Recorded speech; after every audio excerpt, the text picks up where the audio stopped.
ธิษฐานหนทางวิบากบทที่5เทิงภูเขาแห่งอุปนิสัยอุปนิสัยเป็นพฤติกรรมที่เกิดขึ้นซ้ำๆจนกลายเป็นการกระทำโดยบ่ตั้งใจเป็นผลจากการตัดสินใจใหม่เป็นการกระทำจนเป็นนิสัยพระเยซูอธิษฐานและหักการอธิษฐานบางครั้งการอธิษฐานก็เป็นการพักผ่อนของพระองค์อธิษฐานเรื่อยๆจนเป็นส่วนหนึ่งในชีวิตซึ่งเปรียบคือกับการหายใจเข้าออกที่ลึ่งเคยและนี่จะเป็นก้าวต่อไปของเส้นทางแห่งการอธิษฐานขึ้นอยู่เทิงภูเขาแห่งอุปนิสัยน่าเสียดายที่คริสเตียนจำนวนหลายขาดนิสัยที่ดีในการภาวนาอธิษฐานหลายครั้งที่ข้าพเจ้าถามหลายคนว่ามีจักคนที่ใช้เวลาในการอธิษฐานสม่ำเสมอทุกมื้อคำตอบที่ได้ก็คือเก่าคือมีเพียงบ่เท่าใดคนถ้าการอธิษฐานเป็นอาวุธในการเอาชนะซาตานอย่างแท้จริงแล้วเขาจะต้องเรียนรู้ที่จะพัฒนาอุปนิสัยนี้เสียใหม่เพราะถ้าบ่มีการอบรมและการฝึกฝนในการอธิษฐาน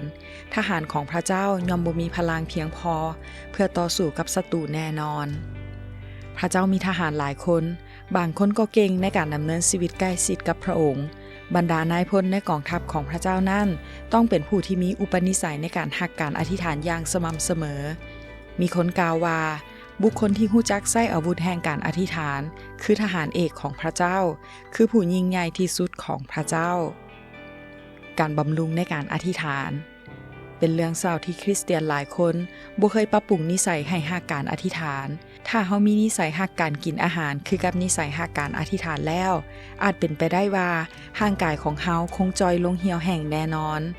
น่าเสียดายที่ความหิวกระหายในการอธิษฐานของเฮามีน้อยกว่าความหิวกระหายอาหารฝ่ายร่างกายเสมอทานพินิลอนขอห้องพวกเฮาว่าเพื่อเห็นแก่พระนามของพระเจ้าข้าพระเจ้าขอห้องทานทั้งหลายกรุณาเอาใจใส่ในการอธิษฐานบำรุงเลี้ยงจิตวิญญาณของทานเช่นเดียวกับอาหารที่บำรุงเลี้ยงร่างกายให้เฝ้าระวังในการอธิษฐานและอยู่ต่อหน้าพระเจ้าจงระลึกถึงพระองค์เสมอเพื่อการอธิษฐานจะสดชื่นขึ้นและเป็นสิ่งใหม่เสมอคือกับน้ำพุที่พุ่งขึ้นใหม่ตลอดเวลาพระเยซูคริสต์ให้ความสำคัญต่อการอธิษฐานอย่างหลวงหลายท่านกระดอนได้เตือนพวกเขาให้อธิษฐานซึ่งบ่แม่นเพียงแต่นิสัยของพระเยซูคริสต์เท่านั้นแต่เป็นเครื่องนำทางในยามฉุกเฉินบ่ว่าเรื่องน้อยหรือเรื่องใหญ่ในยามสับสนพระองค์อธิษฐานในยามมีเวียกงานหลายพระองค์อธิษฐานในยามหิวกระหายความสามัคคีธรรมกับพระบิดาพระองค์ก็พบความสามัคคีธรรมนั้นด้วยการอธิษฐานพระองค์เลือกบรรดาผู้ความรับใช้และได้รับคำเทศนาจากการอธิษฐานเมื่อถูกทดลองพระองค์อธิษฐานเมื่อร่างกายอ่อนแอเมื่อยล้าหรือจิตวิญญาณอ่อนแรงพระองค์ก็ปินหน้าเข้าเพิงนิสัยการฮักอธิษฐานของพระองค์นำไปสู่พลังอำนาจอันบ่ฮู้สิ้นสุดและหลั่งไหลออกมาอย่างบ่มีที่สิ้นสุดเว้าได้ว่าบ่มีเรื่องใดที่บ่นำเข้าสู่การอธิษฐานบ่ว่าจะเป็นเรื่องฉุกเฉินเรื่องยุ่งยากเรื่องสำคัญหรือการทดลองคนที่บ่มีนิสัยฮักการอธิษฐานมักเป็นพยานได้เสมอถึงฤทธิ์อำนาจที่ได้รับคือกับจิตแพทย์วิลเลียมเจมส์กล่าวว่าบุคคลที่มีสมาธิจนเป็นนิสัยทุกมื้อจะมีความตั้งใจแน่นอนและปฏิเสธตนเองเสมอจะเป็นผู้ยืนหยัดคือกับป้องกันมั่นคงเมื่อต้องเผชิญหน้ากับทุกสิ่งที่เข้ามาจงวานการกระทำแล้วท่านจะเก็บเกี่ยวนิสัย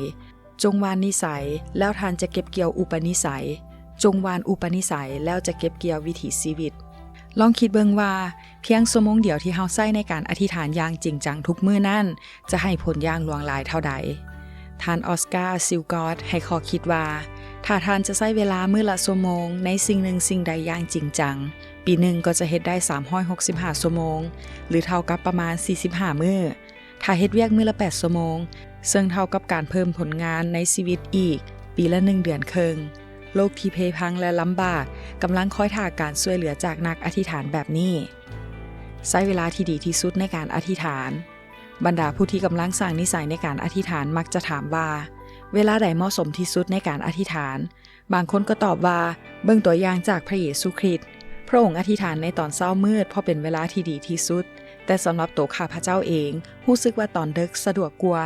ให้สังเกตว่าพระเยซูออกไปอธิษฐานในยามค่ำคืนแบบเดียวกันบ่มีเวลาใดที่เฮาจะเข้าเฝ้าพระเจ้าบ่ได้เฮาอธิษฐานได้ทุกเวลาปัญหาบ่อยู่ว่าเวลาใดดีแต่อยู่ที่การสร้างอุปนิสัยการอธิษฐานเป็นประจำอย่างสม่ำเสมอพระเยซูกล่าวสอนว่าจำเป็นต้องหมั่นภาวนาอธิษฐานอยู่เสมอและบ่ให้ท้อถอยใจท่านเลมอนทีลิซีผ ผู้บุกเบิกและนักประกาศกล่าวว่าคนทั้งหลายควรอธิษฐานเมื่อเมฆฝนก่อโตขึ้นและเทลงมาเป็นฝนจนน้ำท่วมนองเมื่อนกหยุดห้องเพลงและดอกไม้เบ่งบาน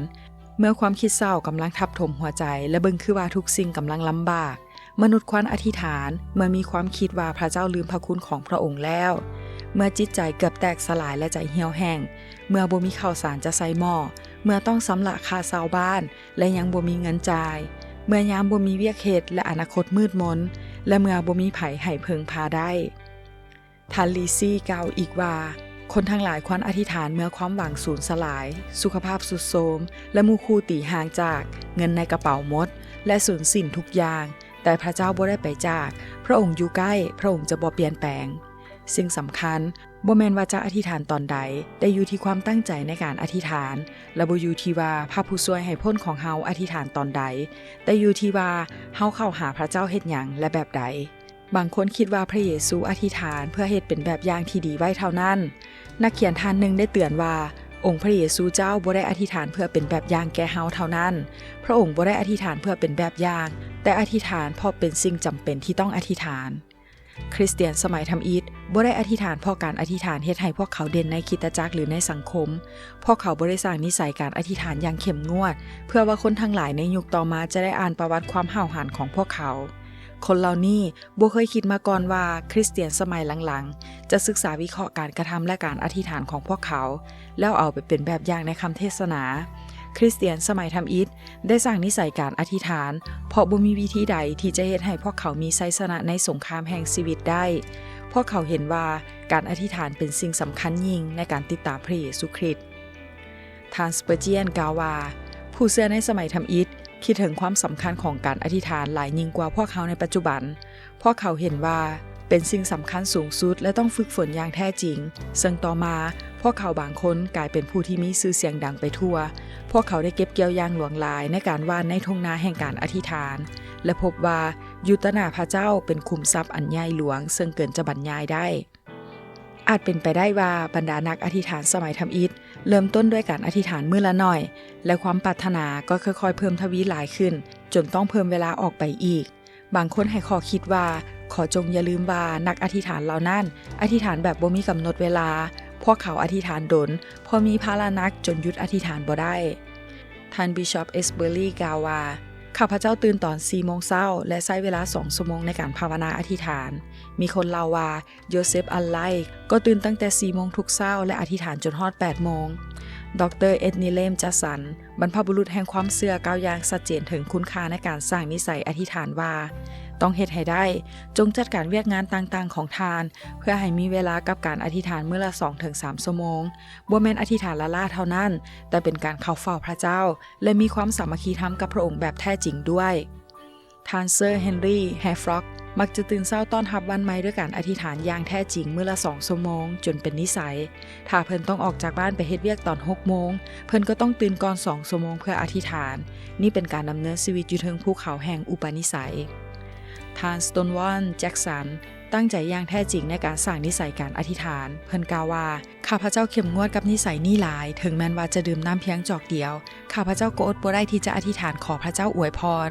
ข้าพเจ้าบ่เคยเปิดซองจดหมายโดยบ่อธิษฐานบ่เคยรับจดหมายจากไปรษณีย์โดยบ่ได้ทรงความระลึกคิดถึงไปยังพระองค์ผู้ทรงสถิตอยู่เทิงสวรรค์บ่เคยเปลี่ยนสั้นสอนโดยบ่ได้อธิษฐานเพื่อนักเรียนเก่าที่ออกไปและนักเรียนใหม่ที่เข้ามาในการรับใช้พระเจ้าข้าพเจ้าได้มีโอกาสพบกับคนที่รักพระเจ้าหลายคนซึ่งทุ่มเทเวลากับการตึกตองภาวนาพระคำนี่เป็นสิ่งที่จำเป็นหลายแต่คนเหล่านี้มักจะบ่ได้ใช้เวลาในการทูลขออ้อนวอนถึงความต้องการต่างๆและได้ปัดหน้าที่ออกไปท่านลูเทอร์สอนเกี่ยวกับเรื่องการศึกษาพระคัมภีร์และการอธิษฐานว่าผู้ที่อธิษฐานอย่างแท้จริงมักจะศึกษาพระคัมภีร์อย่างแท้จริงด้วยท่านเจมส์กิลเมอร์ผู้ประกาศพระธรรมแห่งดินแดนมองโกเลียได้ฝึกนิสัยบ่ใส่เจียฮองในเวลาเขียนเพราะว่าประกาศสมัยก่อนต้องใส่เจียฮองให้น้ำหมึกแห้งเมื่อเราเขียนจบหน้าหนึ่งก็จะคอยท่าจนกว่าน้ำหมึกนั่นแห้งเองในขณะที่คอยท่าก็จะใช้เวลาในการอธิษฐานเพิ่นบ่ได้เน้นว่าการศึกษาพระคัมภีร์สำคัญกว่าการอธิษฐานแต่เฮ็ดทั้งสองอย่างเท่าเทียมกันการเน้นความสำคัญของการศึกษาพระคัมภีร์โดยขาดเรื่องการอธิษฐานย่อมเฮ็ดให้เกิดผลเสียฝ่ายวิญญาณของเฮาได้ปัญหาบ่แม่นเกิดเฉพาะนักเทศน์เท่านั้นจากการสนทนากับกลุ่มคนหนุ่มพบว่า คนหนุ่มเหล่านี้ต้องบกพร่องในเรื่องการอธิษฐานทุกวันบางคนบ่อธิษฐานเลยเป็นอาทิตย์หรือเป็นเดือนแต่ถ้าบ่อนใดที่กลุ่มหนุ่มสาวเอาจริงเอาจังในการอธิษฐานเฮามักจะเห็นการฟื้นฟูใหญ่เสมอจงอย่าลืมว่าคนหนุ่มก็สามารถเป็นบรรพบุรุษแห่งความเชื่อได้คือกันถ้าพวกเขาจะใช้ชีวิตวัยรุ่นของพวกเขาด้วยการหมั่นเพียรอธิษฐานการอธิษฐานเป็นเรื่องของตอนนี้บุรุษมานี่มีการฟื้นฟูเกิดขึ้นในวิทยาลัยคริสเตียนแห่งหนึ่งเนื่องจากมีนักเรียน12คนร่วมใจการอธิษฐานต่อมาจำนวนนักเรียนเข้าร่วมการนมัสการพระเจ้าเพิ่มขึ้นเป็น700คนผลที่เกิดคือเฮ็ดให้คนปาถิ่มนิสัยที่มักแก้โตและขี้ข้านในการอธิษฐานหันมาปลูกฝังนิสัยใหม่ในการอธิษฐานคนบาปจะกลับใจใหม่ในคริสตจักรที่มีสมาชิกปลูกฝังนิสัยการอธิษฐานอย่างแท้จริงอุปนิสัยที่สำคัญที่สุดในชีวิตคริสเตียนที่ควรปลูกฝังไว้คือการดำเนินชีวิตอยู่ต่อหน้าพระคริสต์เสมอเพียงแต่เฉพาะการอธิษฐานในห้องสั้นในเท่านั้นแต่เป็นประสบการณ์ทุกเวลาสิ่งนี้แหละที่เฮ็ดให้นักอธิษฐานกลายเป็นนักประกาศนิสัยอธิษฐานจะสร้างนิสัยมักการประกาศนิสัยที่มักการประกาศจะสร้างอาณาจักรที่เต็มล้นด้วยแสงสว่างของพระเจ้านิสัยการอธิษฐานและนิสัยประกาศเป็นสิ่งที่พระเจ้าทรงสร้างให้สอดคล้องกันเฮาจำเป็นต้องอธิษฐานและเป็นพยานอยู่เสมอบุคคลที่ใกล้ชิดสนิทสนมกับพระเจ้าย่อมมีผลต่อผู้อื่นด้วยเฮาจะต้องลงถึงชีวิตด้วยการอธิษฐานและการประกาศมีคนเคยถามท่านจอห์นมูดเลอร์ว่าเพิ่นมีนิสัยมักการอธิษฐานและใช้เวลาดลหลายในการอธิษฐานแท้บ่เพิ่นตอบว่าเพิ่นอธิษฐานมื้อละหลายชั่วโมงข้าพเจ้าดำเนินชีวิตอยู่ได้ด้วยการอธิษฐานข้าพเจ้าอธิษฐานในเวลาย่างเวลาหลับนอนเวลาตื่นพระเจ้าก็ตอบคำอธิษฐานอยู่เสมอคำตอบมาถึงเฮาแน่นอนถ้าเฮาบ่หยุดที่จะอธิษฐานซาตานฮู้ดีถึงฤทธิ์อำนาจของการอธิษฐานดังนั้นมันจึงพยายามหาทุกวิถีทางที่จะระดมพรรคพวกของมันเพื่อคัดขวางการมีนิสัยการอธิษฐานของคริสเตียนแต่มีบ่อนหนึ่งที่ซาตานไปบ่ได้และโจมตีบ่ได้บ่อนนั้นคือห่มเงาขององค์พระผู้เป็นเจ้าทรงเป็นที่กำบังในขณะที่อธิษฐานพระธรรมเพลงสรรเสริญบทที่91ข้อ1กล่าวถึงความว่าผู้ใดที่ไปพึ่งพระเจ้าสำหรับความปลอดภัยและผู้ที่อยู่ภายใต้การคุ้มครองขององค์ทรงฤทธิ์อำนาจยิ่งใหญ่ท่านลอเล่นเป็นผู้ฮู้จักสถานที่นี้ดีว่าซาตานเผยฤทธิ์อำนาจบ่ได้เพิ่นเขียนว่าโลกนี้บ่มีสิ่งใดในชีวิตที่น่าปรารถนายิ่งกว่าการได้สนทนากับพระเจ้าเป็นประจำผู้ที่จะเข้าใจความจริงนี้ได้คือผู้ที่ปฏิบัติและมีประสบการณ์เองเท่านั้นสถานที่ที่กล่าวถึงนี้แมนการที่เฮาต้องปฏิบัติและมีประสบการณ์เองถึงเวลาแล้วที่จะเข้าสู่สถานที่ของพระเจ้าผู้ยิ่งใหญ่สูงสุดบัดนี้คือเวลาแล้วที่จะเข้าสู่สถานที่ของพระเจ้าผู้ยิ่งใหญ่สูงสุดบัดนี้คือเวลาที่เหมาะสมที่จะเริ่มถ่อมตัวสร้างนิสัยการอธิษฐานเมื่อวานนี้ผ่านไปแล้วและวันต่อไปยังมาบ่ถึงสิ่งที่เฮามีคือตอนนี้ในขณะนี้การอธิษฐานเป็นเรื่องของการดำเนินชีวิตในปัจจุบันทุกสิ่งที่เฮาตั้งใจเฮ็ดเพื่อพระเจ้าจะต้องเฮ็ดตอนนี้คริสตจักรจะต้องเจริญขึ้นห้องศึกษาพระคัมภีร์จะต้องเพิ่มขึ้นคนหนุ่มที่เลือดร้อนจะต้องกลับใจใหม่หัวใจที่เจ็บซ้ำจะต้องรับการเยียวยาการส่งผู้ประกาศพระธรรมไปประกาศการฝึกฝนอบรมนักเทศสิ่งเหล่านี้จะต้องเกิดขึ้นตอนนี้นิสัยอธิษฐานจะเฮ็ดให้เฮาเน้นความจำเป็นเหล่านี้หลายยิ่งขึ้นผู้ที่มีนิสัยอธิษฐานเป็นประจำทุกมื้อเข้าใจดีว่าเราจะต้องเฮ็ดเวียกหนักและรีบร้อนเพื่อจะเฮ็ดภารกิจให้สำเร็จเดี๋ยวนี้เวลานี้บ่แม่นมื้ออื่นหรือเลื่อนมื้อไปเรื่อยๆโปโลเตือนว่าจงอธิษฐานอย่างสม่ำเสมอภาษากรีกคำว่าสม่ำเสมอมีความหมายพิเศษคำนี้สมัยก่อนใช้อธิบายอาการไอที่หยุดบ่ได้ท่านเคยไอและต้องไอติดต่อกันบ่เวลาไอเฮากำหนดบ่ได้ว่าเฮาควรหยุดทุกๆ15นาทีหรือ10นาทีเพราะเฮาควบคุมมันบ่ได้ถ้าคันคออาการไอก็จะเกิดขึ้นได้เสมอทุกเวลานี่คือลักษณะชีวิตแห่งการอธิษฐานที่ควรจะเป็นจะต้องถูกปลูกฝังจนเป็นนิสัยในความคิดของเฮาบ่ว่าจะอยู่บ่อนใดหรือพบกับไผเฮาจะอธิษฐานอย่างบ่หยุดเลยนิสัยอธิษฐานนี้เองที่แยกคริสเตียนที่ฮ้อนโหนออกจากคริสเตียนทั่วไปต้องการดวงตาที่มีน้ำตาลิ้นไหลนักแต่งเพลงคนหนึ่งชื่อไอล่า สแตนฟิลด์ได้สนทนากับข้าพเจ้าเกี่ยวกับนิสัยมักอธิษฐานเพิ่นเล่าว่ามีเทื่อหนึ่งที่เพิ่นไปเยี่ยมยามคริสตจักรน้อยๆแห่งหนึ่งมีศิษยาภิบาลหนุ่มเฮ็ดเวียกหนักเพื่อพระเจ้าเพิ่นร้องเพลงพิเศษและเทศนาแต่มีคนมาบ่ถึง100คนเพลงพิเศษที่เพิ่นแต่งคือบ้านซึ่งอยู่เหนือภูเขาและอาหารคาบสุดท้ายศาสนาจารย์สแตนฟิลด์เล่าเรื่องศิษยาภิบาลหนุ่มผู้นั้นให้ฟังว่าสิ่งหนึ่งที่ข้าพเจ้าประทับใจในตัวแล้วหลายแมนนิสัยที่เต็มไปด้วยการอธิษฐานดังก้องไปทั่วบ้านคริสตจักรแห่งนี้เคยร้องเพลงให้กับกลุ่มคนบ่หลายแต่บัดนี้คริสตจักรเติบใหญ่ขึ้นมีคนมาร่วมนมัสการหลายพันคน ความสำเร็จนี้เกิดจากคติประจำใจของศิญาภิบาลนักอธิษฐานที่ว่า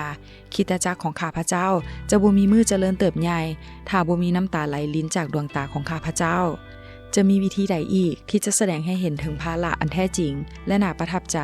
เท่ากับน้ำตาที่ไหลลิ้นแบบนี้เสื้อไฟของแปลวไฟนี่คือนิสัยและการอธิษฐานอย่างสม่ำเสมอจะช่วยพัดไฟให้ลุกขึ้น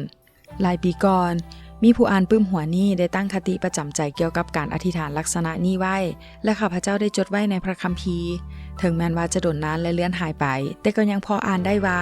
ต้องการดวงตาที่มีน้ำตาลิ้นโอ้ปรารถนาที่จะเห็นคริสเตียนทุกแห่งหนห้องไห้จนน้ำตาเหือดแห้งพอการอ้อนวอนกับพระเจ้า